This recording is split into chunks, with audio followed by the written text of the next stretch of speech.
ಇನ್ನು ದಿಲೀಪ್ ರಾಜ್ ಅವರು ಈಗ ಸಾವಿನ ಬೆನ್ನಲ್ಲೇ ಈಗ ಮತ್ತೊಂದು ಆಘಾತ ಆಗಿರುವಂಥದ್ದು. ಹೌದು, ಕನ್ನಡದ ಖ್ಯಾತ ಹಿರಿಯ ನಟರೊಬ್ಬರು ಇದೀಗ ವಿಧಿವಶರಾಗಿದ್ದಾರೆ ಅನ್ನೋ ಮಾಹಿತಿ ಈಗ ಬರ್ತಾರಂಥದ್ದು. ಹಾಗಾದ್ರೆ ಯಾರಿದು ಏನಿದೆ ಸಂಪೂರ್ಣ ಮಾಹಿತಿ ನಿಮಗೆ ಕೊಡ್ತೀನಿ. ಅದಕ್ಕೆ ಒಂದು ಚಾನಲ್ ಸಬ್ಸ್ಕ್ರೈಬ್ ಮಾಡಿಸಿದ್ರೆ ಇನ್ನು ಕನ್ನಡ ಸಿನಿಮಾ ರಂಗದಲ್ಲಿ ಸಾಕಷ್ಟು ಹೆಸರು ಮಾಡಿ ಅತಿ ದೊಡ್ಡ ಮಟ್ಟಿಗೆ ಇದು ಮಾಡಿದಂತಹ ಸಾಕಷ್ಟು ಸಿನಿಮಾಗಳಲ್ಲಿ ಕೂಡ ಅಭಿನಯಿಸಿ ಸೀರೆಗಳಲ್ಲೂ ಕೂಡ ಅಭಿನಯ ಮಾಡಿದಂತಹ ಅದ್ಭುತವಾದ ಕಲಾವಿದ, ಹಿರಿಯ ಕಲಾವಿದ ಶಿವರಾಮ್ ಅವರು ಇದೀಗ ವಿಧಿವಶರಾಗಿದ್ದಾರೆ.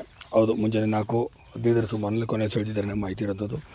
ಸತತವಾಗಿ 2 ವಾರಗಳಿಂದ ಕೂಡ ಅನಾರೋಗ್ಯದ ಚಿಕಿತ್ಸೆಯನ್ನು ಕೂಡ ಪಡೆಯುತ್ತಿದ್ದರು. ಹಿಂದೆ ಮೈನರ್ ಹಾರ್ಟ್ ಅಟ್ಯಾಕ್ ಕೂಡ ಅವರಿಗೆ ಆಗಿತ್ತು ಮತ್ತು ಸರ್ಜರಿ ಕೂಡ ಇದರ ಬಗ್ಗೆ ಮಾಡಿಸಿದ್ರು ಅಂತಲೂ ಕೂಡ ಹೇಳಲಾಗುತ್ತೆ. ಆದರೆ ಈ ಥರ ಇರೋಂಥ ಸಂದರ್ಭದಲ್ಲಿ ಇದೀಗ ಶಿವರಾಮ್ ಅವರು ಕೊನೆ ಸೆಳೆದಿದ್ದಾರೆ ನಾವು ಮಾಹಿತಿ ಬರ್ತಾರಂಥದ್ದು. ಸದ್ಯ ಕನ್ನಡ ಸಿನಿಮಾ ರಂಗಕ್ಕೆ ಮತ್ತೊಂದು ದೊಡ್ಡ ಮಟ್ಟಿಗೆ ಆಘಾತ ಉಂಟಾಗಿರೋದು, ಮತ್ತೊಂದು ಶಾಕ್ ಆಗಿರೋಂಥದ್ದು ಅಂತಲೇ ಹೇಳ್ಬೋದು. ಏಕೆಂದರೆ ಭಾಳ ದೊಡ್ಡ ಮಟ್ಟಿಗೆ ಹೆಸರು ಮಾಡಿದಂಥ ಶಿವರಾಮ್ ಅವರು ಇದೀಗ ಈ ರೀತಿ ನಿಧನರಾಗಿರೋದು.